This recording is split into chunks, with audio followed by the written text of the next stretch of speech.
Okay, hello everybody. Welcome back. Today we're doing a review of Star Trek Beyond. As of this filming, this is the final Star Trek. They've talked about doing a fourth one for a while. A fourth one in this series of films hasn't come out yet, but hopefully it will happen at some point and it'll be good. Yeah. So Star Trek Beyond. So this one I feel like had a little bit less fanfare than the other two, but maybe some people would think it's the best of these three films. So that's kind of an interesting thing to happen that it was so kind of under the radar. Did you watch the film in theaters when it came out at I the was time? supposed to, but things Uh, went awry. Things went awry. And That's I was breaking up with someone. So, no, I did not get to see this. um, I was breaking up with Star Trek. oh, God, no, that'll never happen. We'll have some rough patches, but I don't think we'll ever actually leave each other. No, so I unfortunately did not get to see it. However, I really wanted to, but when I finally did get to see it, I was very happy that I was proven wrong because I had pretty Yeah, much lost. you lost Oh, faith. I had lost a lot of faith in the Kelvin timeline. Yeah.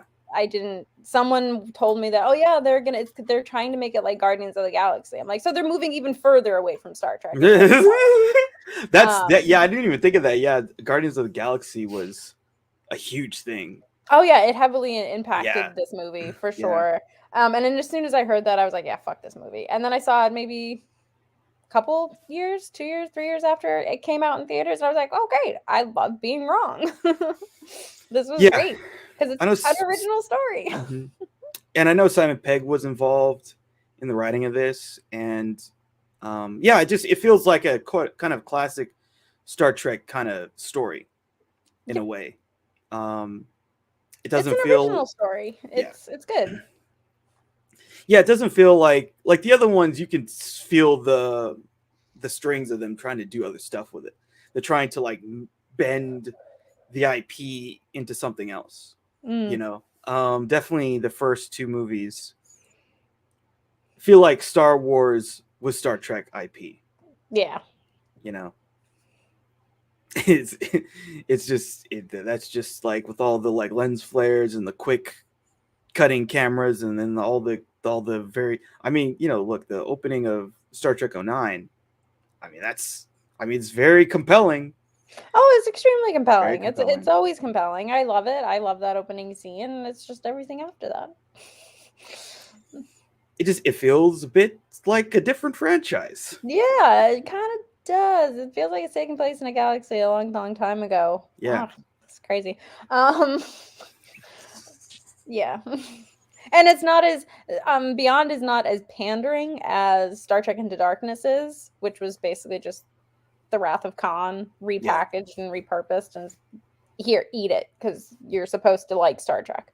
Um, but no, Beyond actually took the originality of being in a new timeline and actually did something really cool with it while also paying homage to things that happened prior in the Prime timeline that can also coexist in the Kelvin timeline, which I really liked.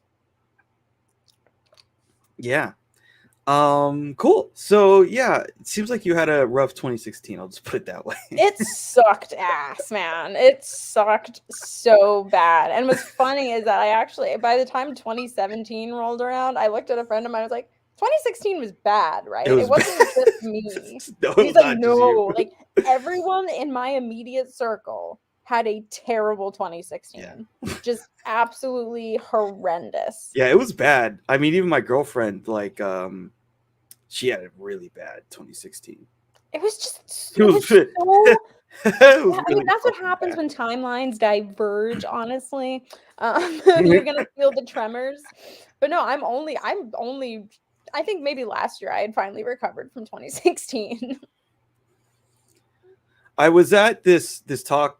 I went to this like random. I forget what it was. It was like this tech company. They were throwing some convention basically, and they started giving away free tickets. So I went, and I didn't know this, but like they had Neil deGrasse Tyson as a speaker. I think this was 2017 was when I went there. And he was giving this talk, and it was fun. And then at some point, he like talked about, because a lot of people like Elon Musk, they talk about like, oh, is this a simulation? It's like, well, blah blah. He was like talking about like whether or not it's, I guess, how much legitimacy there is to like that claim. And he was saying the one thing that like kind of makes me feel like it could be true is like, because you can kind of tell when the aliens are starting to say, hey, maybe we need to change things up in this timeline to make things a little more interesting. Yeah, and then just watch those butterflies flap their wings. Yeah. Watch that butterfly effect just roll. It's just like it's like the end of MIB when they open up the locker and we're just this tiny little marble in this vast sea of marbles, and you see the alien hand pick them up and he just throws it. Yeah. That's what it felt like in 2016. That I was just in a game of jacks, and I didn't like it. No, it's not fun. And I think I've only recently recovered from it. Only recently. It was a terrible, terrible, horrible. It was a terrible year. Yeah, it was a really bad year. And the first Doctor Strange came out that year too, I think, actually. Yeah, that was actually a real saving grace for me. I got to I think I was not projecting. I think it was like a defense mechanism because I'd been looking forward to it all year, and the year had been such crap. And a month prior to seeing it, it got even worse. And I was just like texting my sister constantly, being like, 2 more days till Doctor Strange, 24 hours till Doctor Strange. She literally said, you need to calm down. Like, I'm worried about you. And you're like, you don't understand. This has been terrible. No, she had a shit year that year too. Yeah. So she did kind of get it too. It's just, it was. Yeah, I remember I saw that. It was kind of weird because, like, I remember that was like the day I saw that movie was like election day. It did come out in November. I don't remember when, because it was kind of like an early birthday present kind of a thing, because my birthday's in November. So that's another reason why it was really. Yeah, I remember like watching it, and like me and my friend, we were like, we saw the results happening, and it was pretty clear like that Trump was gonna win. We're like, oh shit. We're at a bar somewhere, and then we went to the movie, and like no one was there. At the showing that I went to, there was like no one there, basically, other than me and him, which was fine. It was just a very strange, I woke up the day after the election, and I had a CNN update, and I looked at it. It's like Donald Trump wins like 2016 president, and I was just like, oh, okay. And I went back to sleep, and I was like, wait, what? Yeah. What's going on?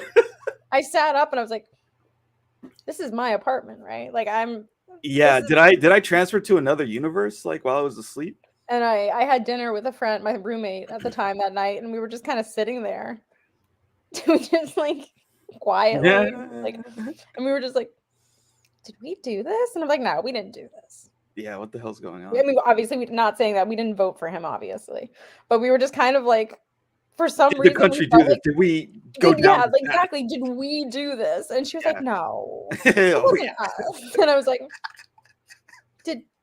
did we do this? Crazy. Oh, Crazy. God, yeah. Well, yeah, so that's kind of the context of what happened when this film came out. So the more you know.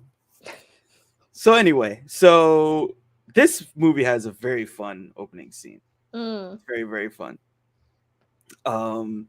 So like, we see the Enterprise, and we see Kirk speaking, and we hear him, and he's like, oh, I'm James Tiberius Kirk. I'm here from the the Federation. I'm here as a peacekeeper. I'm presenting you the Tanaxi delegation this gift from the Foreboding High Council, and it's a gift of peace. And the aliens are like, okay, but what's wrong with it? It's like, wait, what? Like, well, why don't they want it anymore? That's the alien says to it. Like, they're giving it to you. Yeah, but there's got to be a catch. Yeah, or it's like a trap. It's a Trojan horse. Or, it's kind of sad. It's kind of like, Well, I mean, Columbus gave, Yeah, infected blankets to indigenous people, so I wouldn't want to accept a blanket from them. You know what I mean? It's that's something exactly what they're thinking. That's that's exactly what they're like, thinking. okay, whoa, whoa, whoa, whoa, whoa. They've given us shit before and it didn't go well. Yeah, yeah, Like, yeah, what's wrong with it? yeah. Well, yeah. What is it? What's wrong with it? People Like, don't how just is this a give trick? things away. You Hmm. know what I mean? Yeah, So and then yeah, Kirk's like, oh, this was once a piece of an ancient weapon, and now they offer it as a symbol of peace. which is kind of cool. I mean, Yeah, I get the meaning yeah, the symbolism. behind it, the symbolism. Yeah. Yeah, there's some good symbolism, but they weren't having it. He's like, okay, well, how did they come by it? It's like, well, they acquired it a long time ago. So they, Acquired what? yeah, they stole it. And then Kirk's like, whoa, hold on. Yeah, the Like, whole thing, everything's slowly degrading. yeah, it's just going gone downhill very fast. And then Kirk's like, wait, so like, this is a peace thing. Like, they want to make peace. They're happy. Like, you don't understand. You do not understand the foreboding like we do. They're a crowd of untrustworthy thieves who want to see us murdered in our beds. Yeah, I They mean, want to chop us into pieces and roast us over a fire and eat us. I mean, they obviously have their reasons for not wanting to trust these people. Yeah, this scene is so funny to me. It's pretty good. Like, and then you think that the alien's like this massive, like, kind of gargoyle looking thing, Mm-hmm. and then the alien, these are the foreboding, right? Or they're the Tanaxi. They're the Tanaxi, and the dude gets mad and he like basically charges at Kirk, and Kirk's like, whoa. And then, like, the way that they filmed the perspective of the Tanaxi, they look like really big. And then we see the one like come up on Kirk, and it's this tiny little gremlin looking thing. Yeah, he's just a little gnome. He's like about the size of a gnome. Yeah, it's like the size of a it's gnome. He's pretty like kind of cute. cute. Yeah, it's like, It like instantly stops being threatening. Well, I mean, it Chihuahuas does, are about that same size, and they can be pretty vicious creatures. I live with one. But still, he's just like this little nugget. Yeah. For like a second, you're like, oh, he's kind of cute. And they even do this thing where like they made their voice sound like really like booming and big. Yeah, but then when he gets to like the bottom, he's like, yeah, he's like makes this little very small sound, and Kirk's like, what? okay. But then they just start attacking Kirk. Exactly. Like one is fine, but then you have like an entire like delegate of these little critters, and it's a little more ominous, a little more threatening. Yeah, they all just start attacking him, and Kirk's like, dude, get me out. Get me out. It's not going well. Yeah, so they're really tiny, and then they get Kirk out of there. They warp him back to the Enterprise. His shirt's all messed up again. Yeah, he ripped his shirt again. Ripped my shirt again. And he's talking to Spock, he's talking to McCoy, and they're like, oh, well, didn't work. Here, take this weapon or whatever. And so they're in year 3 of their 5-year deep space mission. Kirk is having a birthday. He's the same age as his dad when his dad died, so he's having this kind of existential thing. McCoy stole some of Chekhov's booze. It wasn't vodka. I think it was whiskey. Yeah, something like that. Yeah, it's like a whiskey or something. Yeah, and so they're having a whiskey together, which is nice. His friend, and so Kirk's kind of having this, he's in a tough place. He's like, I don't know, he's not finding meaning in the whole thing. So he's like, man, what am I doing? What am I doing with my life? And then they go, they're doing basically shore leave, and they dock at Yorktown Starbase. Oh, I like this Starbase a lot. Yeah, it's really cool. And there we see Spock and Uhura are like, they're breaking up. Things are not going great in that relationship. And then Spock gets news about Spock Prime dying. And this coincided with like the real life death of, I think he had died maybe the year before or so. He died sometime before the movie came out. Yeah. Yeah. So they're kind of reflecting that in the film, and this also kind of makes Spock feel a certain way too about what he's doing. And so it's kind of cool to see like the way that they kind of reflect both of them, like Spock and Kirk kind of having some trepidation about what they're doing, their mission. Yeah, I like that. There's actually reflection for these characters in this movie. There's Yeah. self-reflection, which I really am a huge fan of. Mm-hmm. Yeah. And then we see Sulu meet it with his husband and his child. They have like a daughter. Yep, Sulu always had it. Yeah, we saw her in one of the earlier Star Trek movies. Oh, really? Yeah, I think it was the last one. I think it was Star Trek Generations, the first one with the TNG cast. She was on the ship, the New Enterprise. I think she was a helmsman as well. Yeah. Yeah. Mm-hmm. Yeah, because they made a comment about how, oh yeah, Sulu's not here. Well, a Sulu is here or something like that.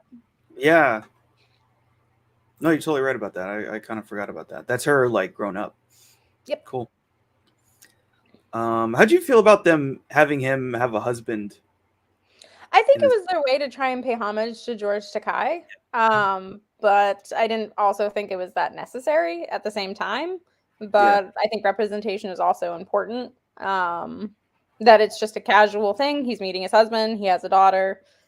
Kirk even mentioned, I think, in Generations, like, when did Sue have time to have a family, kind of a thing. So then we kind of see the dynamic a little bit, not much, obviously. But even George Takei said he never really thought of Sulu as being gay, but he understands why they did it and he appreciated it. So it's just kind of a thing that exists. It's fine, but it's just there.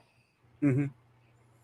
Yeah, cool. And so then we kind of get into like what the problem's going to be in the story. So like there's this unidentified vessel that's heading towards Yorktown, and then so what ends up happening is we get into like there's this person who says, oh, like all of my people are stranded on this planet across from this nebula, which is and the nebula makes it so that it's kind of uncharted territory in a way because you can't really communicate past it. Those pesky nebulas. Yeah, those pesky nebulas. And so we see this whole thing with Kirk, and Kirk is like, he basically applies to be a vice admiral, and he recommends Spock replace him. And in this scene you can kind of tell like he's basically like, that's it. He's done. Like he kind of makes the decision to move on, which is kind of a big deal because like at that position he wouldn't be on a ship anymore. No, he wouldn't be in the chair at all. He'd be an administrative presence, most likely. Yeah, like how he was when he became an admiral in the original, timeline. Just kind of like, yeah, this is the next step, I guess. Yeah, he would slowly transform into one of these like villain characters which is like, I mean, is it really boring being an admiral that you just have to keep finding these little ways to like make it exciting or something? Yeah, apparently anybody who becomes an admiral really hates it. So yeah, or at least that's the majority of what we've seen from I mean, a lot of villains have been admirals. So. Yeah, a lot. Yeah. I mean, the one that I'm thinking, like, there's a lot of ones where you see them for a little bit. Like we saw Janeway. Was that Nemesis? Yeah. Yeah, we saw Janeway and Nemesis, and she's awesome. Yeah, but even in Voyager, we see an Admiral Janeway in Voyager, and she is kind of she's scary. Lost it. Yeah, it's another time travel thing. And she has her reasons, she has her motivations, but old Admiral Janeway in Voyager at least is scary. Yeah. It just corrupts you. Something about the job corrupts you. Yeah, and so like basically one of the last things that Kirk is gonna do before he takes their promotion is this mission to go through the nebula. So he takes the job, and they're about to go off on their mission, and Spock and Kirk have this. They meet on the hyperlift, and they're both like, it's just weird. It's like they're both gonna break up, but they don't want to say it. They're like, hey, buddy, we should talk later. Yeah, we should. I have something to tell you too. Yeah, we should I talk. just want to tell you too. How coincidence. Yeah, it's like we work really well together, right? Yeah. It's just like, yeah, it's very, very interesting. Like neither one can say that they want to kind of break up or end the relationship. Yeah. Well, a working relationship, I don't think they would have stopped being friends, but they wouldn't have been their lives would have diverged. They probably wouldn't see each other as much. And I think they're both, at least these versions of the Kelvin, Spock, and Kirk, are a little more self-aware enough to know that, yeah, we're going to be friends, but, paths diverge. And might be hard to make time. Yeah. So not only that, but Spock's getting dumped too. So yeah. And people keep like, I think McCoy makes fun of him for it. He's like, yeah, if Earth Girl says it's not you, it's me, it's definitely you. I mean, it probably is Spock. I'm not gonna lie. Yeah, I'm sure it's a little difficult being in that kind of relationship, but I'm sure. Yeah, so we see that the person who was in this pod was Carla, and she's saying like, oh yeah, we're stranded on this planet, so we got to go there, blah blah blah. It's like, okay. So they approach the planet, they go through the nebula, they approach the planet, and then they immediately get attacked by a swarm of like drones or something, like some kind of spacecraft that acts in a coordinated manner, and it overwhelms the Enterprise. Oh yeah, she gets pretty messed up. Yeah. And they're very tactical. Like they take out their ability to warp like immediately. And there's so many of them that the Enterprise can't really respond well enough in time to defend themselves. Yeah, so this is like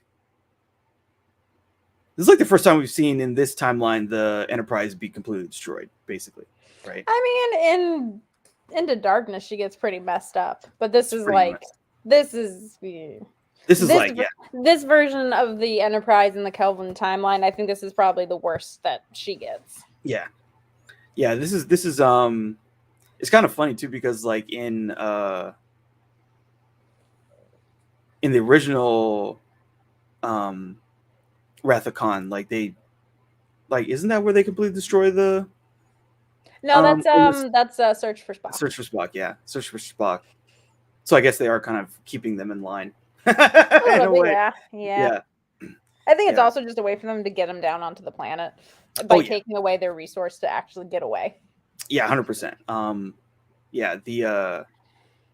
That's sort of the purpose, is like get them stranded, take away everything that they have, and make them have to figure out a way out. Yeah. So they also get boarded by, there's this boarding party of people, and it's Krull and these other, like his other homies, basically. We get Idris Elba. Yeah. I love it. The makeup in this is very good. They should have won that goddamn Oscar. I'm still so pissed about that. Yeah. Because we'll talk about got robbed. But there's a lot of really good makeup effects in this. It is so good. It's really great. It is amazing. It was such a phenomenal job. They put so much hard work into it.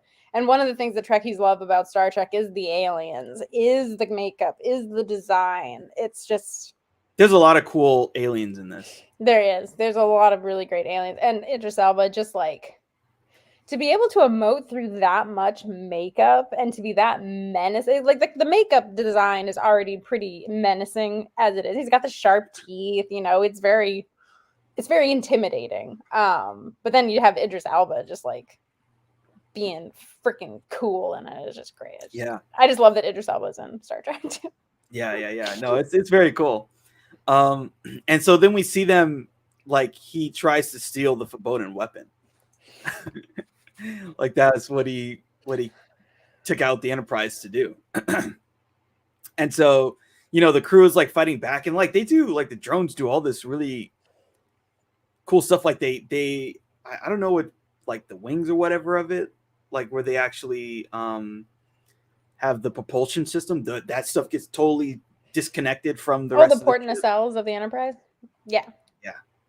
I think they just slice them right off They or slice them something. right off. Yeah, they're Yep. just flying through, and then he's like, and then at some point, Kroll tells him like break its neck, and then like they cut that part off too. Yeah, they cut the saucer section off. Yeah, and then it's just a saucer, and it's like crashing into the planet. No, they decapitate the Enterprise. Yes, they do. They absolutely decapitate the Enterprise. And yeah, so like, you know, we see Uhura, like basically like the crew kind of splits off into a couple different groups. So there's like McCoy and Spock. There's like Kirk and Chekhov. And then there's like Uhura, Sulu, and the other kind of crew. Well, I think it's like as Sulu gets kind of captured later, but like we see it's like Uhura like kind of gets in the situation where she has to kind of basically sacrifice herself to help Kirk. And she's able to do that and get Kirk the weapon, get the weapon to him so that Krull doesn't have it. But she kind of has to give herself up because they like eject her and Krull eject in a pod. Yeah, I think they're like escape pods and stuff like that. And meanwhile, the escape pods are also getting snatched up, I think, too. They're getting taken by these drones to do what we don't know at this point, but it's not looking good.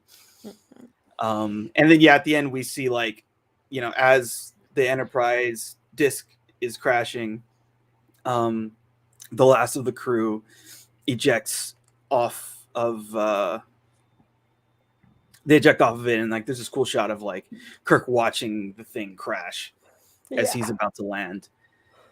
So yeah, and that's how they get on this predicament in this planet. Not very good for them. No. Not very good for them.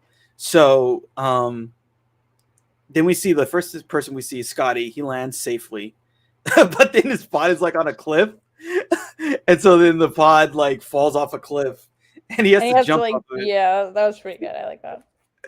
Yeah.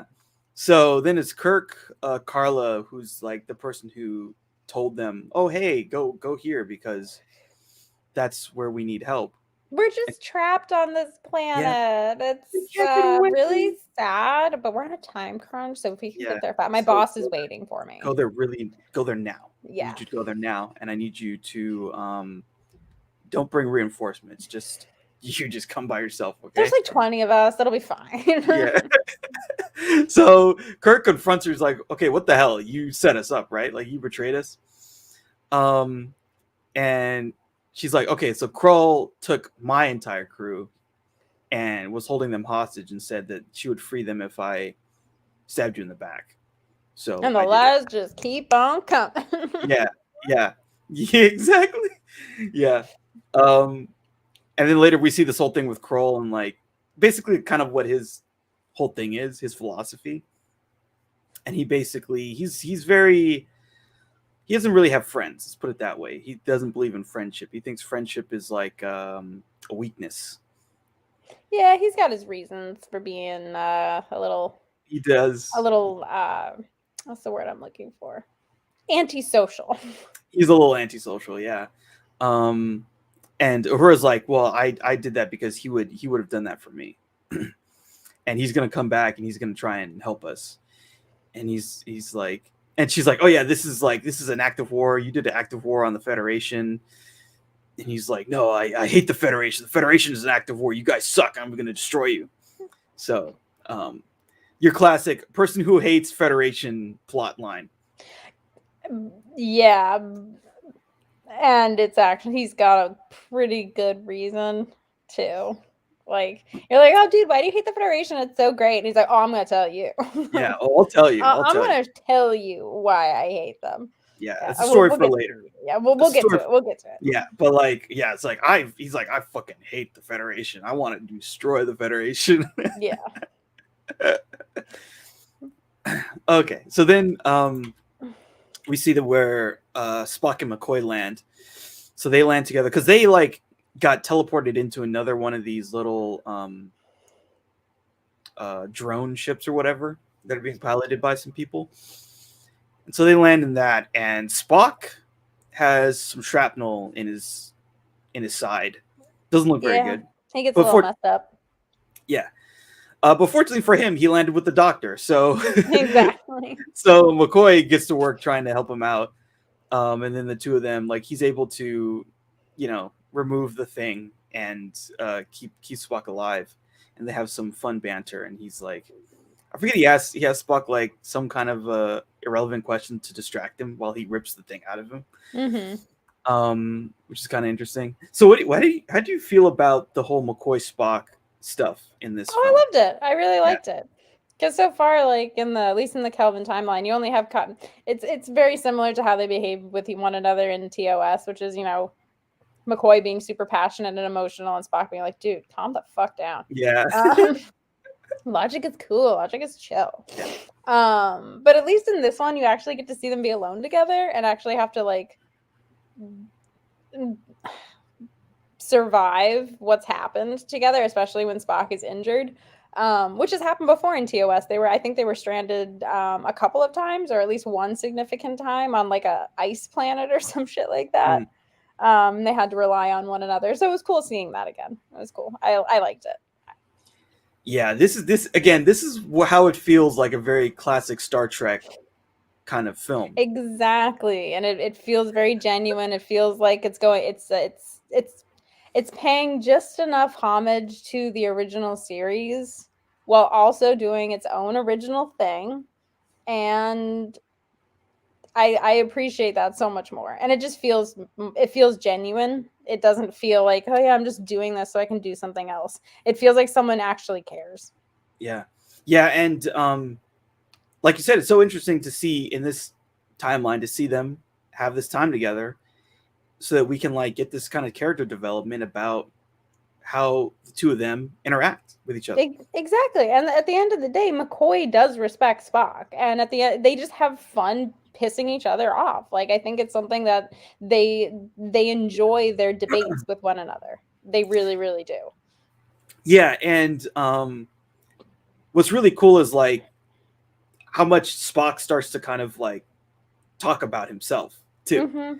Like, we start to see him like finally say like, the doctor with the bedside manner gets him to open up about his life and how he feels about what's going on, because he's conflicted about a lot of stuff.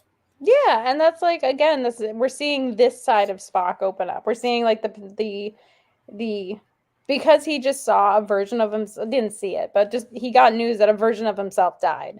I think that would make any of us feel a little reflective and a little, again, because I think we talked about when we talked about Into Darkness, Spock is seeing like, okay, should I follow the same path?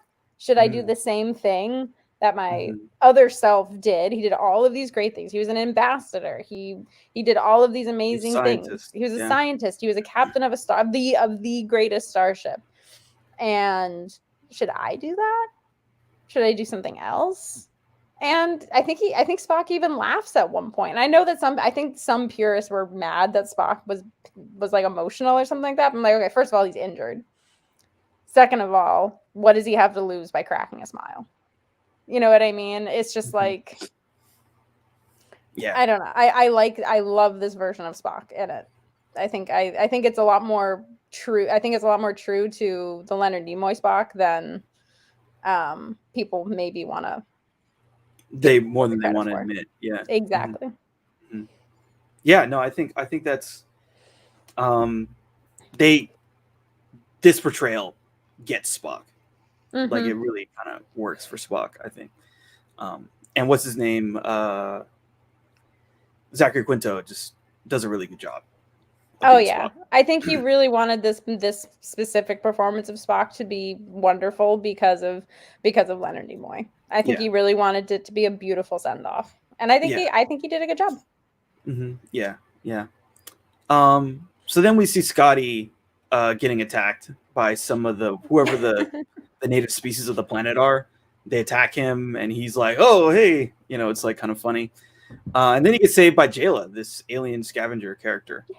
Yeah, so Jayla comes and saves him, and she has this cool technology where she can create these like kind of doppelganger holograms of herself. So that's really cool. And she's got a staff. I love that she has Staff. a staff. It's so cool. I Mhm. love seeing chicks in movies beat the shit out of bad guys with a staff. It's cool. Yeah. Yeah. So and so she saves him, and then they kind of talk, and she's like, "Oh, I'll help you. You help me." Basically, and so she's like, "Hey, I'll help you, but you have to repair this thing because you're an engineer." He's like, "Okay, I don't know if I have a choice, but sure, I'll do it." And so she takes him to this old Federation ship, and he's like, "Whoa, this is really cool. Like, how'd you find this thing?"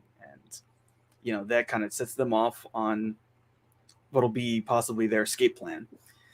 So then Kirk, they and the other two, they go back to the Enterprise remains, and they're like, basically Kirk is sussing out how much this person's lying. He's like, "Oh yeah, I'm getting the weapon now. It's right here." And she's like, "Oh, I found it. Give it to me." And he's like, "No, it's not here. I knew that you were going to try and betray me. Lying intergalactic hussy. You are a liar and an evil person. Fraud." Yeah. And so then we see like Sulu and Uhura, they kind of escape from wherever they were being held captive for a second, and then they try and get some more information about Krull, and then they kind of see that he's had a bunch of information about the Federation and about the Enterprise too, specifically. So basically he knew that they had the weapon, and he wanted them to come to the planet. And so this is all part of the plan for him. Like, he wanted the Enterprise. It was a ruse. Yeah. And so then Chekhov and Kirk, like they get trapped by a bunch of people.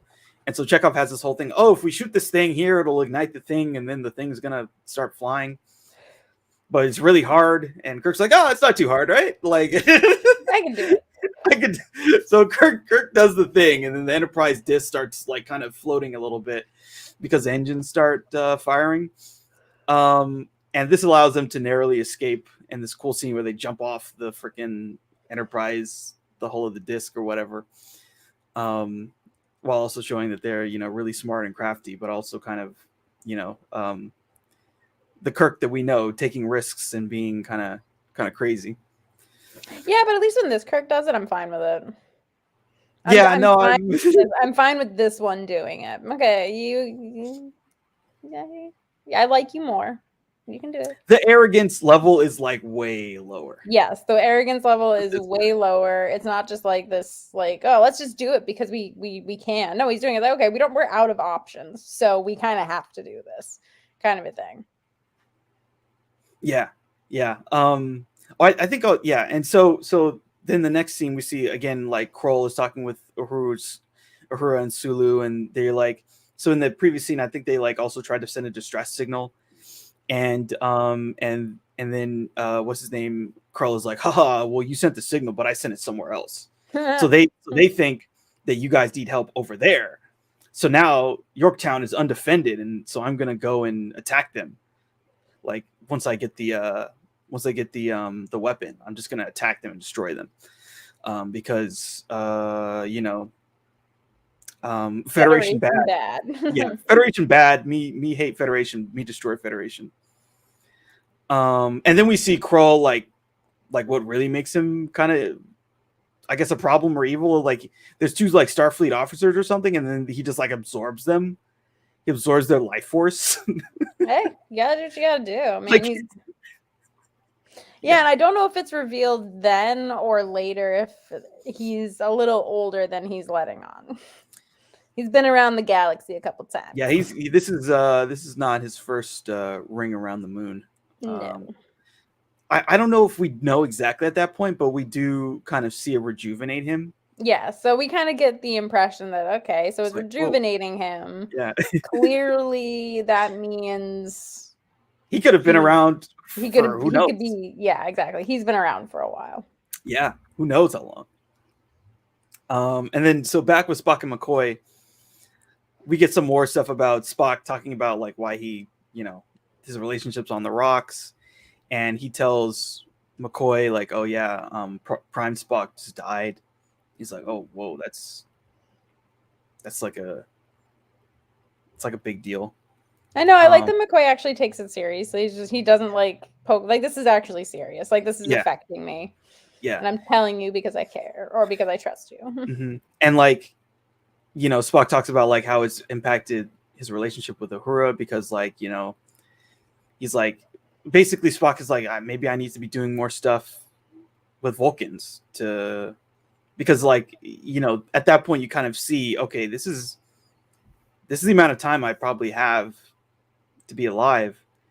And, he talks about like, helping perpetuate the Vulcan species now that they've become, what do they say? There was like 10,000 left or something after something like that. Yeah. They're endangered essentially. Yeah. There's like none left.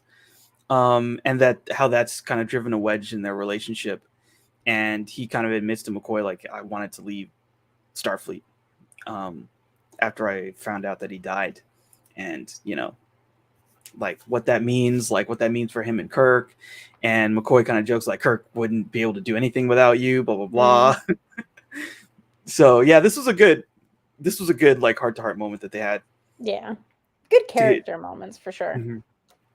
Yeah. Yeah. And so then we see Kirk and Chekhov get caught in a trap, but we don't know like who or why. And so then later on, like Jayla and Scotty are on the ship, and then she's like, "Oh, there's something happened. I need to go check it out." And then we see that it was one of her traps. And so then the four of them get together, and then they all come back to the ship. And Scotty's like, "Oh yeah, this was the USS Franklin. It's capable of warp 4, but it's like super old. It's very warp 4. That's archaic. Yeah, that's like your mom's like speedboat or some shit, man. Yeah, your grandma's like yacht. It's not. It's her Mazda. Yeah. So this is a super ancient, but it is Federation. So, and they're like, yeah, we're gonna get it back online and try and do some stuff with it. And then like we see some nice little foreshadowing. We see like Kirk sees this motorcycle. He's like, oh, this is a really cool motorcycle. I wonder what we'll do with it. I wonder what will happen with that. Yeah. So then, to kind of like later on, they figure out where Spock and McCoy are. And so they beam them back like right before they're about to get captured, I think. Blast them. Yeah. And so that was fortunate for them. And Kroll just starts getting pissed off. He's like, okay, fuck this shit. As villains tend to do. So he threatens to kill Sulu. And then this other officer, I think her name is like Ensig and Siln, something like that. The alien with the cool like hair. I don't even know if you call it hair, maybe. But it's like that's cool. It's like a living thing. It's like it looks like a face hugger. Kind of, yeah. But but it's this thing. It could be like some kind of symbiote thing. Yeah. So basically, she has some kind of living thing on the back of her head, and so the weapon was hidden there. They hid it with her, which was interesting. Let me hide it where they least expect it. Yeah. No, I mean it worked. And then Kroll, like again, he's like, "Oh, unity is your weakness. It is not your strength, and now I'm going to break you." So he has the weapon. He enables the weapon, and they're basically off because they're about to go to the space station and just kill everybody. So Spock has a plan to find the other crew members, which is, hey, there's this trace amount of this radiation, and if you search just for that, you'll find Uhura, and you'll probably find everyone else. And they're like, oh yeah, because he gave her the necklace. He gave her the necklace, and he's like, wait, so you gave your girlfriend something that you could track her? He's like, well, not on purpose. Like, well, that wasn't the intention. It just happens to be working out really well in this scenario. Yeah. It's like, would it be different if I put Find My Phone on her communicator? Would you still think I was creepy? Yeah. Ryan and I have that. Yeah, exactly. I mean, yeah, it's like if someone has a phone, right? Exactly. It's literally if someone has a phone. It's not that creepy. It just Yeah, happens to be it's convenient for the it's very storyline. convenient. That's all it is. Yeah, That it's just a plot device. it's very convenient. But they can't beam them out, so they have to do this little rescue mission there. So they have to have a plan. Kirk's like, I have a plan. I'm going to drive a motorcycle around with It's a this, distraction. yeah, as a distraction, and I'm also going to involve these like hologram mirror things, so they don't know which one is me. He And then finally makes a smart, well thought out plan. yes, and so Kirk is planning this thing, and then we see Kroll demonstrate the weapon. So it's this like bioweapon thing. So they put the woman Ensig or whatever with the cool hair thing. He puts her into this thing and makes a horror watcher get consumed by this. I don't even know what you call it, but it's like it basically like consumes a person, like these micro, I don't know what you would call it, flesh eating viruses or something. It probably Whatever. just breaks down the cells and everything at the molecular level and destroys you. Yeah, and he's like, "This is where the frontier pushes back." It's like, okay. So then Kirk and company, they do their thing. Kirk is distracting him. They're all shooting at Kirk, but they're all not the real Kirk, and so they are able to free the crew, and they're able to warp. They get on this warp pad, and they're warping people over to the Franklin. Meanwhile, Jayla is in a one-on-one fight with one of Kroll's, henchmen. Oh yeah, didn't they kill her dad or something like that? They killed her family. Yeah, someone at some point says like, "I'm gonna kill you like we killed your." I think the guy she fights in this fight is like, yeah, I think that's why she has such a axe to grind with them too. Not that she just wants to escape, but that they affected her too. She's never left the planet, I think, too, is why it's also kind of a big deal for her. Yeah. Mm-hmm. Yeah, because she was very she was reticent to like get involved in this mission. A little bit, like, yeah. Like, oh yeah, everyone goes there, they all die. Like, you're gonna die too. Like, leave me out of it. They just like they killed my dad. Blah blah blah. And another thing that's nice here is like Kirk. You can tell Kirk is like kind of doesn't want to screw her over, basically. Yeah. Which is another nice. I feel like. And he also doesn't want to screw her, so that's also really nice too. Yeah, that's true. That's a good point. I feel like the the previous two movie Kirk, like he would have tried to do the reverse. He would have tried to screw her. He would have screwed her, and then he would have screwed her. Exactly. It's like I think I mentioned it last time we talked when we talked about Into Darkness. Like Kirk's sexuality is turned up so much in the first two movies. It's embarrassing. It's just like it's distracting, it's immature, it's uncomfortable most of the time. He's a frat boy. Yeah, he's not a guy I feel like any woman would want to go out with. That's just me. But at least he's not an ordinary person or anything like that. Unless he's mature and he's just not trying. Because again, TOS Kirk wasn't always fucking something. He wasn't always doing that. So I don't know why they had to exaggerate it so much in the first two movies. Yeah. Where in this, he's just like, yeah, I can be around someone of the opposite gender and not want to immediately jump on it. You know what I mean? Mm-hmm. And he's just like, he's taking his duty very seriously. And again, he genuinely doesn't want to just use Jayla and peace out. He needs her help, obviously, but he's not going to force her to do something she doesn't want to do. Yeah. Because he's technically making first contact with her too. This is also kind of like first contact with her. She's never met anyone like them before. Mm-hmm. Yeah. So, yeah, I mean, and again, like from the start of the film, like we see he's trying to be a peacekeeper. He's trying to he's stepping into the diplomatic role. He's in a 5-year mission. He has to take it seriously. Yeah. Yeah. And so he's taking it seriously. He's not the flyboy that he was before, where the arrogance level was like a 10. I mean, he was like a 10 or a 12 on the arrogance level, like with nothing to back up why why he's so overconfident. He has no reason to be behaving this way. You know what I mean? Like at least in Top Gun, we understand why Tom Cruise thinks he's so great. Because he is. because he is an amazing pilot. We see in like the first scene why Maverick is, I mean, he's dangerous and endangering other people, but we see why he's a good pilot. And in this, I don't understand why we should think Kirk is so great. Yeah, exactly. Until we get to this movie.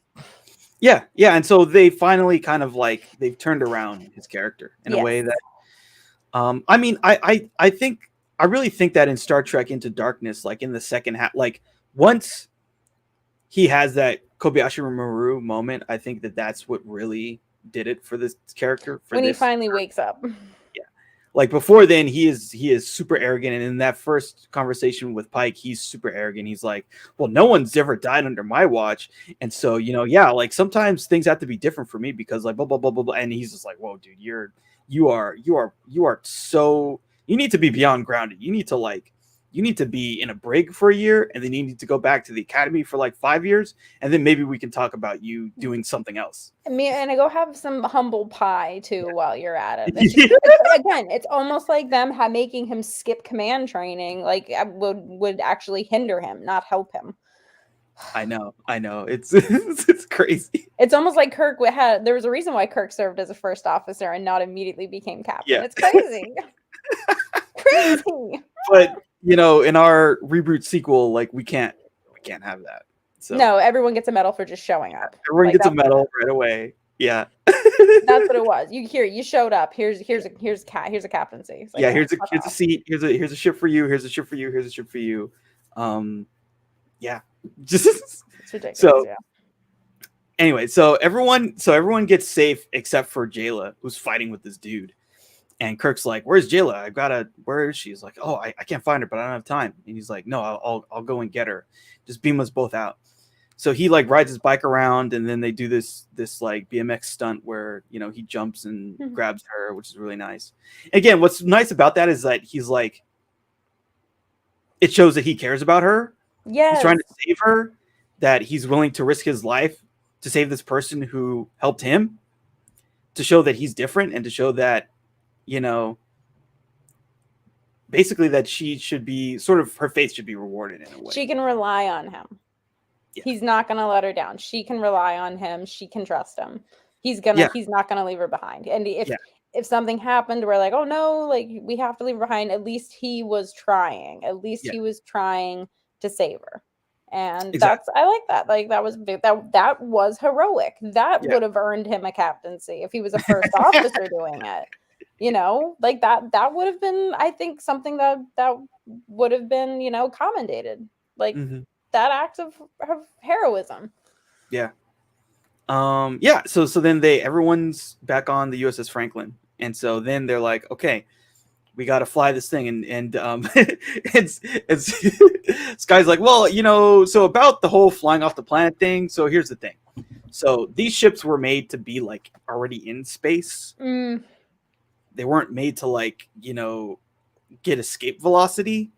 So like we're kind of screwed a little bit. I didn't want to say anything because, I didn't want to be like the downer, like, hey guys, by the way, we're still dead. I think maybe he was hoping he could figure it out before it came to this part. Yeah. But hey, we do have a solution, and his name's Sulu. So they're like, so Sulu, can you like get us off? And he's like, oh, of course I can. Yeah. Well, I have an idea. So they're on a cliff or whatever, right? And so he's like, so we're gonna like free fall for a whole bunch, get to a certain velocity, and then we're gonna take off.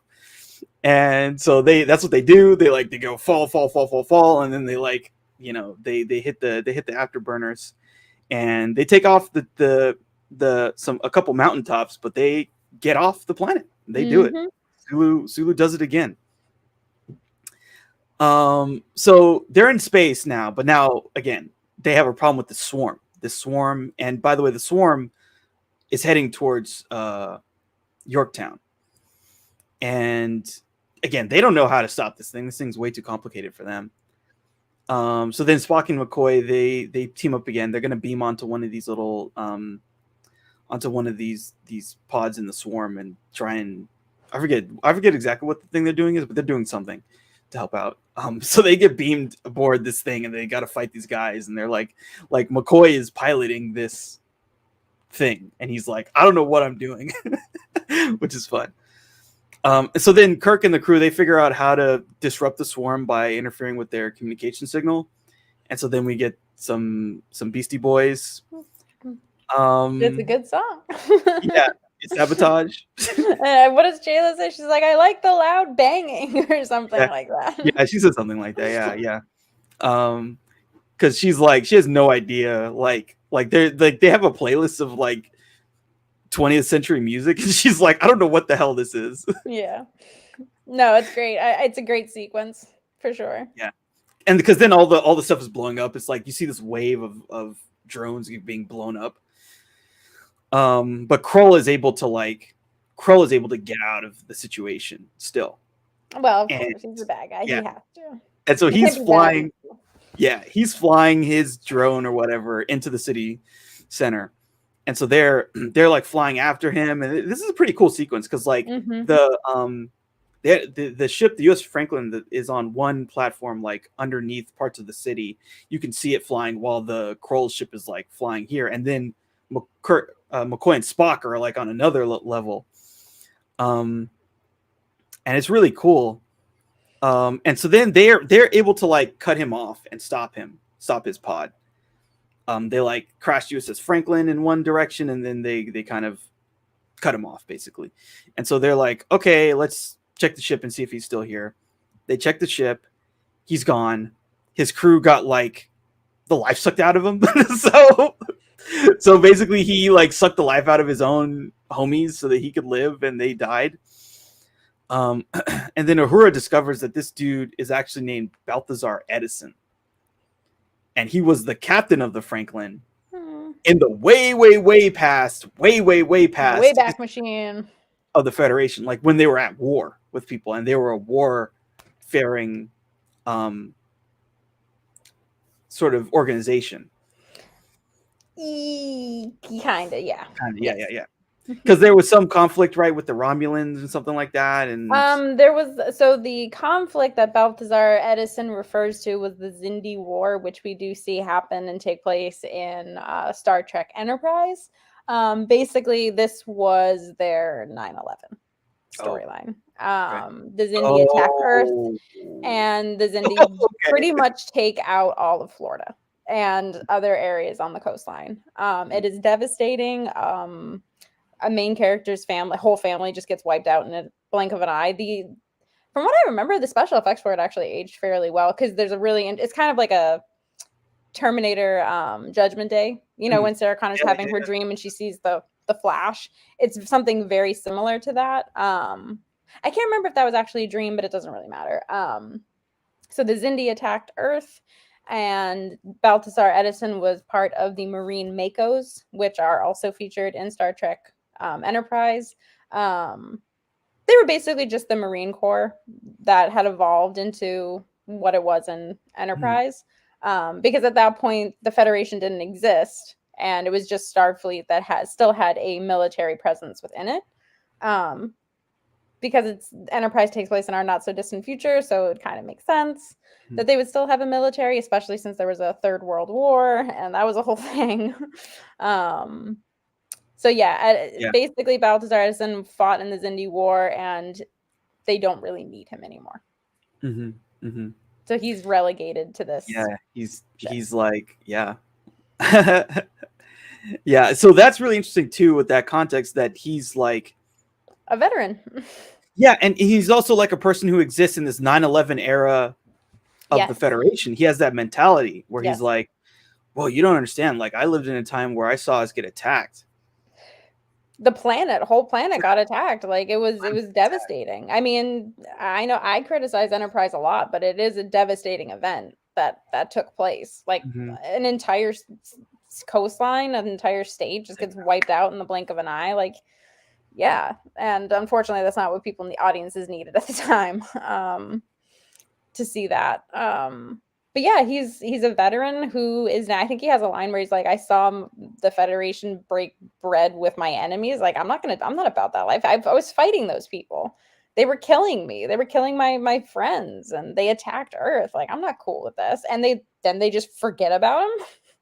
Yes. Yes. Like Yeah. it's very. I feel like it's very much a commentary on how the U.S. treats its veterans in a big Mhm. big way. And also like honestly, the whole kind of part of the conceit of Into Darkness is that they sort of treat the attack on Vulcan as another 9/11 style event in this, Yeah. another one in this timeline, where people start freaking out and they start doing things that are kind of out of character, and they start, you get these crazy, I mean, the admirals are always crazy, but now they're digging up people who are, frozen. Hey, let's find this frozen crazy guy from the 90s and let's dig him up and have him build some weapons for us. What could go Exactly. wrong there? Oh, um building weapons of mass destruction, a whole fucking lot, actually. A yeah, whole lot. yeah. And so that movie kind of takes one perspective on it, and this movie is maybe taking another, because I remember like at some point Kirk tells Kroll, like, we won the war, you won the war, it's over, it's He over. didn't win though, you know what I mean? Like we won, but he Yeah, didn't win. He got yeah, forgotten. yeah, no, totally, he got forgotten and he's pissed about it, and he's like, And I think he has every right to be pissed. Do his actions, are they justified? Absolutely not. But in his mind, I understand why he feels justified. I do. yeah, I absolutely do. yeah. And I think that's why he's a better villain than Khan in Into Darkness, and he's a better villain than Nero Nero, yeah, in angry 09. Nero. He's a more realistic person. He's not even just a villain, he's a realistic person.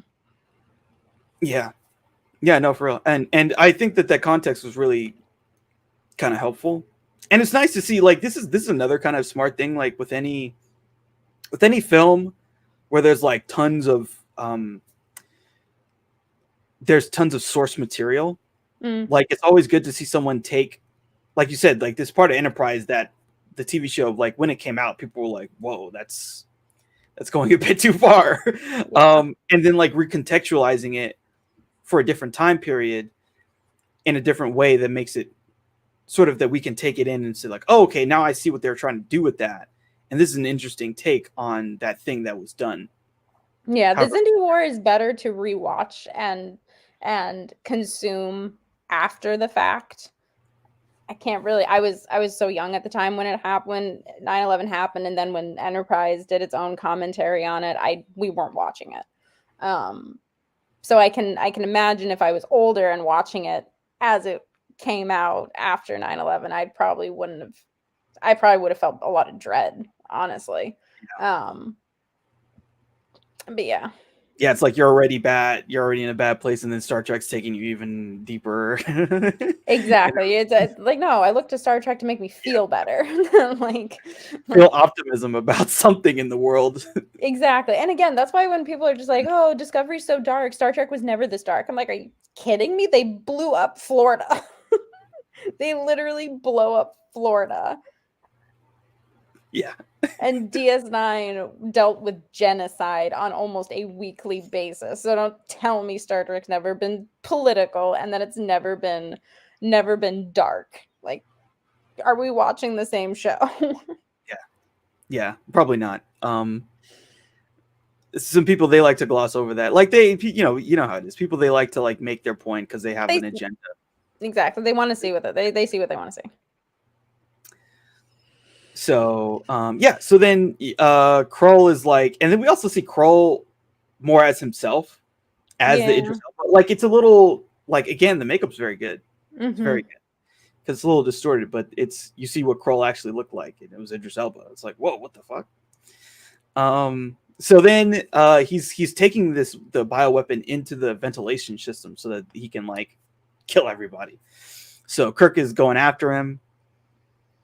They start fighting all the way up here, up in this space station. Like, there's a cool scene where like they're talking, and then Kroll like jumps into this like gravity stream or something, and he's like, I know, that's flying. pretty cool. Yeah, that's pretty cool. Yeah. So he's flying. Like, he's super desperate. Like, he's going to try everything he can to do this thing. And then basically Kirk is able to stop him. Like, he's able to like eject the whole thing into space before so like, yeah, Kroll gets the thing into the ventilation system, but then Kirk ejects it into space before it can like actually get into the whole space station's ventilation.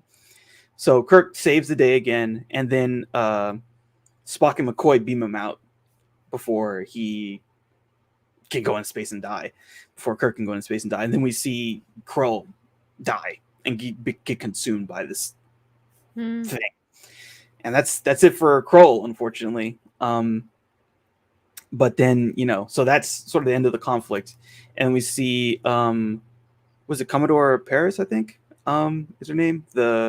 I don't remember, but she's someone important. Yeah, she's high someone on the food chain. Yeah, and she's like closing out the file, and we see all these people that were basically, like you said, they were veterans of the Federation. That they're saying, oh, well, this person was the KIA deceased or whatever. This is what had happened to them on this mission, and so now it's no longer just like MIA. It's like now we know what happened to them. Kirk gets offered the promotion to Vice Admiral. He declines and decides to stay because he's finally found his thing again. Yeah, he got his mojo back. So does Spock. Spock also chooses to remain, and he tries to kind of make up things with Uhura. He's like, "Hey, I'm sorry." Pretty open. Yeah, it's left pretty open-ended. A little open, yeah. Jayla gets accepted into Starfleet Academy. Yay! Yeah. I'm so happy for her. Yeah. And so then they have this little birthday party for Kirk, and they're all like, they're celebrating, and then we see the Enterprise A is being built, and that's kind of where we'll leave things off. So yeah, Star Trek Beyond. Yeah, finally felt like Star Trek. It does feel like Star Trek. And we've somehow talked about every Star Trek film in like half a year. It's been about 6 months. We made it, Brad. This is it. Yeah. Cool. So how do you feel about the I guess the path of these Star Trek films? Do you think that they're going potentially in the right direction, the wrong direction? I really hope they don't regress. Because they had something very, very special, very, very unique with Star Trek Beyond. They finally found the Star Trek formula that was there from the beginning and was not used for stupid reasons, in my opinion. But yeah, I hope they stick with this formula, because it Beyond again shows that you can have a new timeline with the same characters, and you can do something original, and it's okay. It is fine. There's nothing wrong with it. Yeah. Because one of the main ideas that they had kicked around was that they wanted to do I guess you could call it the Two Chris's movie. Yeah, I wasn't excited about it when I heard it. I was just like, that just means more time travel. Like, more time travel. We can do so many cool things without doing time travel, guys. We can do a lot of really cool things.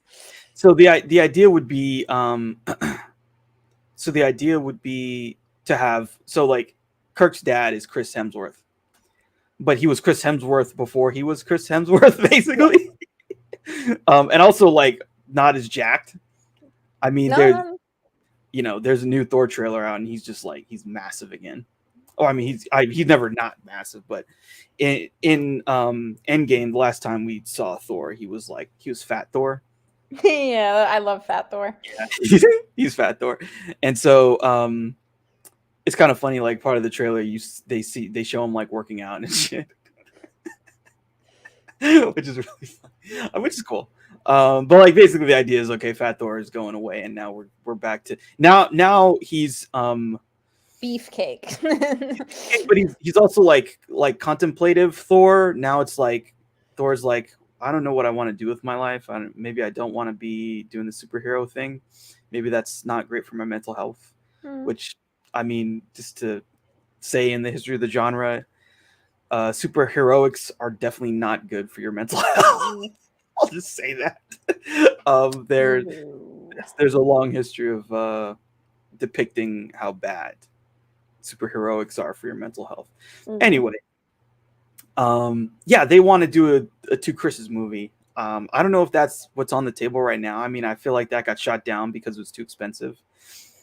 Like, they'd have to pay both of them a lot of money, basically, Yeah. to do that movie. I don't think it's gonna happen. If it does, I'll be very surprised. And honestly, I don't want it to happen. Like, it'd be cool to see them both on screen, but like, can we do that? Let's do that in like a different franchise. Let's just do it as a different movie. Like, I just don't. I wouldn't be into it personally. Yeah. That's just me. Yeah, probably not gonna get. But you know, there's been a lot of rumors, and like I know, again, Paramount is pumping out the content for Star Trek like it's the end of the franchise or something. I don't know, but they're pumping it out. Yep. Strange New Worlds. When did it come out? Like Friday? Thursday? That was another show. Picard season 2 just ended. Yep. Season 3 is did they already shoot it, or are they going? I think they've already been filming it. I don't know if it's wrapped yet, but I know that they've been filming it. The whole original cast, with the exception of one cast member because it's difficult, is going to be coming back, which is super exciting. It's leaving, I think, a bitter taste in some people's mouths, only because that means quite a few of the newer characters have been let go or written out of the show, essentially. Oh. I think, honestly, to make room. Mhm. I mean, that's just how a business operates. Yeah. So that'll be interesting.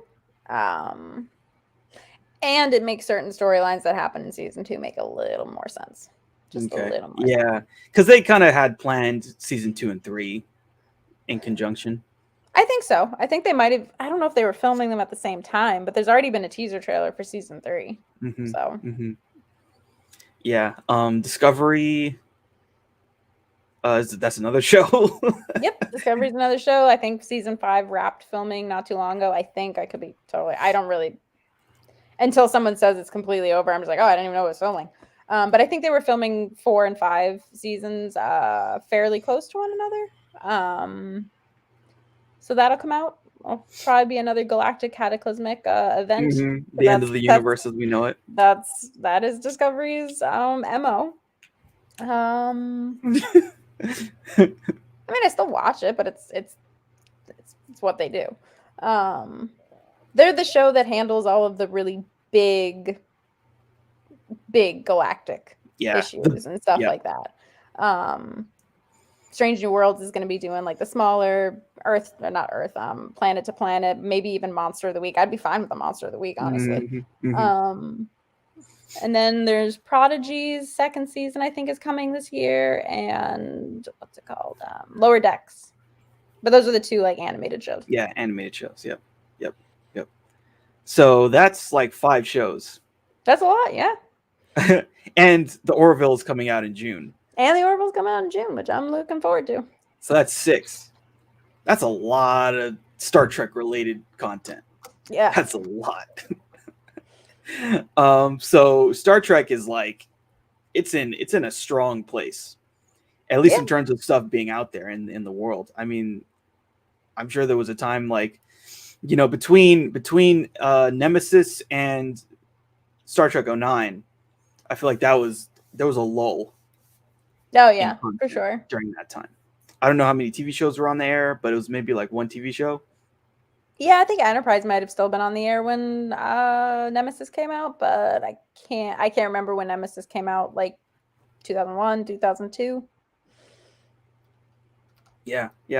So we're in a very different time where there's a lot more. Yeah, 5 TV shows all running almost consecutively with each other. Like I got to watch the finale of Picard and then the pilot episode of Strange New Worlds in the same night. Yeah. And I had to work the next day. Yeah. And I watched them both. Poor Ryan, he was so confused. He's like, "Wait, we're going back? What do you mean we're going back in time?" I'm like, "It's a prequel." Yeah. He's like, He's like, "You can't do that to me." I'm like, "Oh." I think Picard is probably his favorite. Okay. Cool. Yeah, I mean, I haven't watched a lot of them. I've seen some clips and stuff. Um, I mean, there's just some stuff that's kind of, it's more I see people talking about, like you talking about the stuff, and other Star Trek fans talking about the shows, and hearing them talk about them is how I kind of get an idea of what's going on, basically. And yeah, it's interesting getting the other fun thing is just getting Star Trek's fans' perspectives, because like I feel like you have a very kind of like moderate perspective. Like there are definitely things you think are not good, but like overall you're happy that it's existing, that's out there. You're happy. It's you look on the positive side of things. There are other people who do not do that. No, they want to be negative Nancy's, and they want to hate it just because. Yeah, they're raging. Like within less than an hour of they're raging. I follow this one guy on pardon me. I follow this one person on Twitter, and they retweeted something like literally within an hour of Strange New Worlds being out. The actress who's playing young Uhura, it was disgusting. It's like she has hair that is far shorter than mine in the show, and every single person's like, she looks so masculine. She looks like a teenage boy. This, that, and the other thing. I'm like, she is literally so utterly feminine. You are literally just being a sick fuck for the sake of being a sick fuck. Like, it is. My condolences to her, because I've gotten the same comments. I know exactly what that feels like, and I'm just like, you guys are so fucking stupid. Uhura is the most feminine character. Blah blah blah. Like, you're only looking at boobs. That's all you're looking at. You're mad that she's wearing pants. You're mad that she's wearing it, like that she's got short hair. It's like people have a problem with her. Like what? I don't know how many teenage boys that they've seen. They do not look like her. No. Like what the fuck are you talking about? They don't. Like the teenage boys do not look like that. And who gives a shit if she looks a little masculine? I personally don't think she does. I think she's an incredibly, if we're looking at like things from like a feminine masculine point of view, and that kind of mindset, she looks great. She looks great. She looks fantastic. She wears the costume well. She has the cadence. And again, what people are just like, she doesn't sound like this is literally a Uhura that took place 10 years before Kirk. We'll say 10 years. We'll say maybe 5 to 10 years. She's an ensign. She's not Lieutenant Uhura yet, you putz.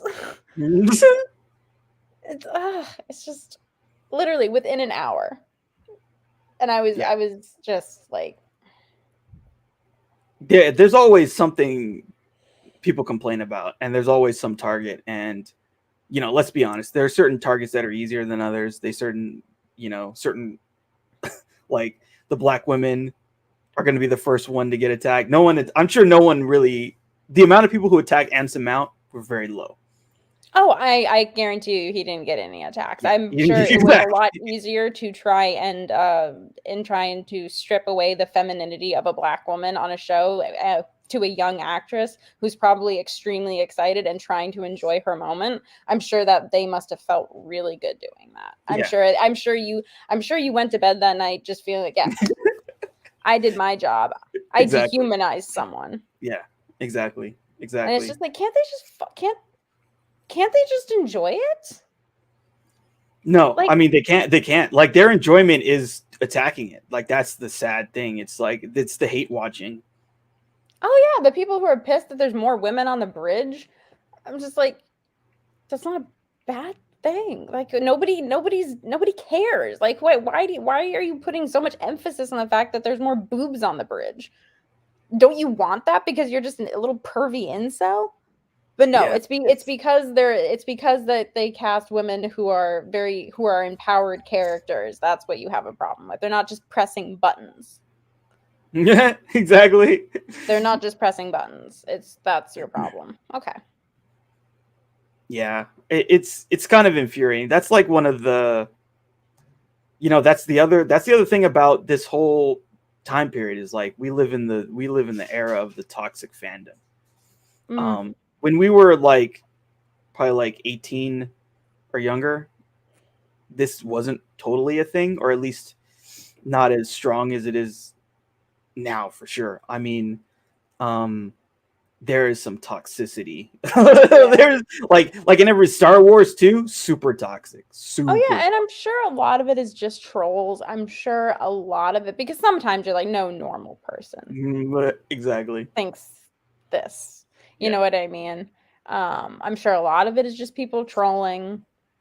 You can kind of get to a point where you can suss out who's being serious and who's, depending on what they reference. Depending on what they reference, you can kind of, okay, this person has watched some Star Trek and they have a very narrow view of it. Or this person has no idea what they're talking. You can kind of suss it out over time, again, depending on what they reference. But it just, which is so, and the thing about the short hair with Uhura that I find really just confusing is that these are the same people who will sexualize T'Pol's character from Enterprise, who is a Vulcan with very short hair, and she is a white woman. Yeah, I think we can kind of make a deduction about what the problem is with them, right? I mean, it's because she's black. Yeah, it's not because she has short hair. She's not Nichelle Nichols, and she doesn't have a beehive, and she's not just pressing buttons. I don't want to just minimize Uhura to just that. I really, really don't, because I know what Uhura means to a lot of people. I know what she means to me. But that's what you want to relegate Uhura to being. That's what they want to just push Uhura into a corner to be. That's it. They don't want her to be anything else. Yeah. And instead of being a strong, independent, like an interesting character, like interesting. She's this isn't 1960 anymore, right? She's an expert in her field. She's an expert at linguistic communications. Yeah, she is a prodigy. Yeah, but don't expand on that. Don't expand on that. Yeah, just have her press a button and like have the white guys go on the mission and do stuff. That's what we want. Like, literally, Whoopi Goldberg has told the story of like the first time she saw Nichelle Nichols on Star Trek. She's like, there's a black woman on TV and she ain't no maid. Mm-hmm. They want her to just be pushed in a corner. And I saw that thing that this person retweeted, and they had their own passionate comment about it, and I was just like, it's just Or when a female character is just smart, they're offended. Yeah, I mean, I don't know. It's everyone's offended over something, and it's like what?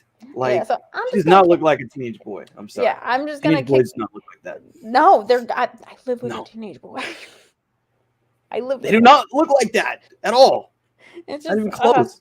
It's just So I'm just gonna kick back. I'm gonna enjoy my Star Trek. Yes. I'm gonna try and like show as much support for these young actors who are clearly trying to enjoy themselves and have a good time. Mm-hmm. They don't want it to be bad.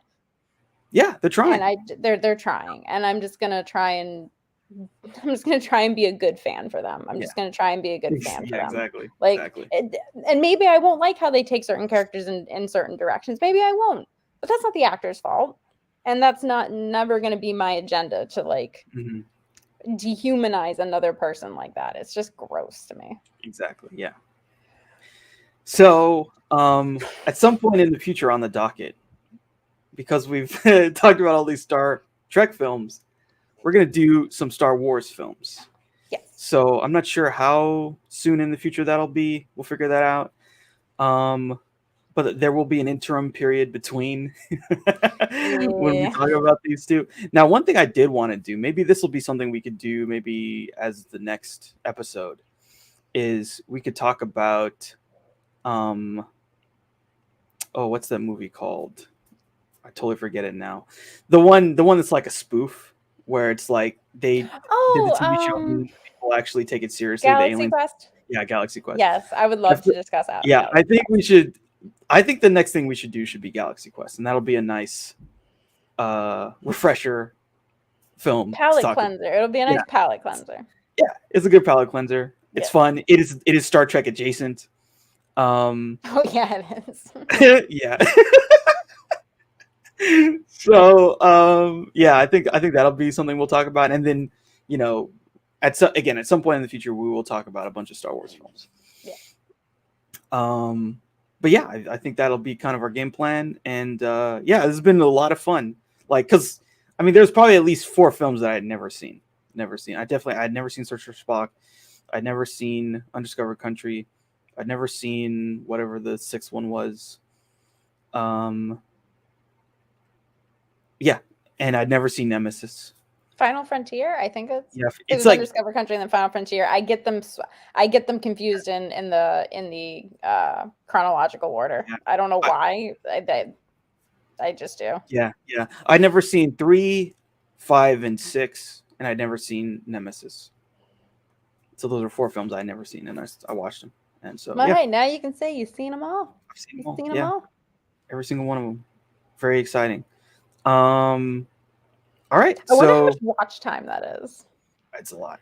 I wonder how much watch time every single Star Trek movie, including the Kelvin timeline, is. I'd be curious to know. Well, they're all about 2 hours, so it's like 20 hours. It's probably like 22 to 23 hours, I'd say.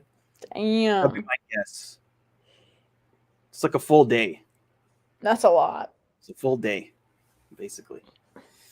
Yeah. Did you get a chance to watch the director's cut of Star Trek motion picture? No, not yet. I gotta be in a mood for that. Yeah. I've watched some parts of it, but that's another thing that they've put out. They put out so much stuff. Like they keep pumping out more. And that version has totally new effect shots. Oh yeah, it looks great. I've seen some of the stills from it and some of the side by side comparisons. It looks great. It looks fantastic. Yeah. So again, like this is a good time. Yeah. I mean, as long as you're not like, I mean, if your perspective on Star Trek is like, oh man, there's too many of certain kinds of people or whatever. Like, okay, dude, you do you in your corner of the freaking internet, and let everyone else just like. It's so funny. Like, how does Star Trek attract that type of a fan? I have no idea. Like, and I do guess they not get it? that's what's so mind-boggling to me. It's like, how do you like Star Trek? That's why I'm just like, you can figure out who's just being a troll fairly quickly. Yeah. Especially if you get enough trolling comments, you can figure it out. But then you get some people who know their Star Trek, and it's just like, how do you not see the hypocrisy? I don't know. Title of my next book: How do you not see the hypocrisy? Yeah. It's like, oh my god, it's so extreme. Oh it's wow, so sad. I'm like, I'm sad for you. Yeah. Like you're embarrassing yourself. Yeah, it's shambolic. Hmm. Anyway, so so probably the next thing you're gonna see us do is a review of that film again. Galaxy Quest. We'll probably do Galaxy Quest, which would be really fun.